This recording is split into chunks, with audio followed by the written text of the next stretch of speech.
There's a big gap in between the two bricks. That's where I used to stay. 19-year-old Brian Lopez makes a trek to a place he once called home. Almost a year. The memory, it's engraved. He used to live here, under this bridge on Meridia Drive, for a whole month his senior year of high school at United South. At age 16, problems at home forced him to move out. He bounced around place to place, finally moving into Arcoiris, a homeless shelter. But they lost funding. Lopez was on the street once again. And I was like, you know what? I have a roof over my head. You know, I don't have walls, but I have something to keep me from the rain, a little bit of the wind, and something to keep me safe right now. Nora Murillo, the UISD Homeless Education Liaison, says there are over 200 students at UISD that are classified homeless, and she estimates about the same at LISD. Now, people that can't get into shelters but have a vehicle will sometimes choose a parking lot to sleep for the night. Ms. Murillo says she's known at least 5 families that have done this, but she says it's much, much worse.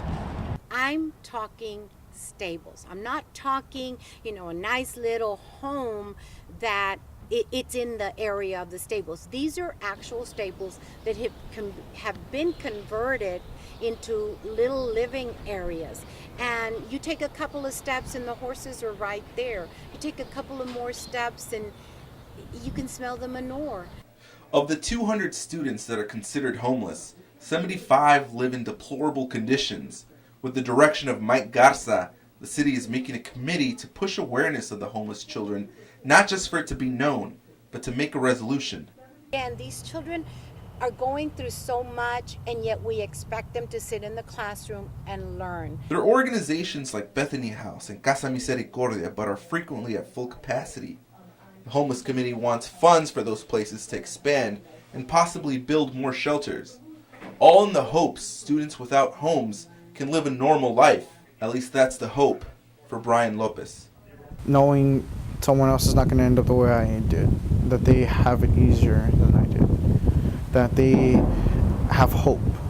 It's not the prettiest side of the world,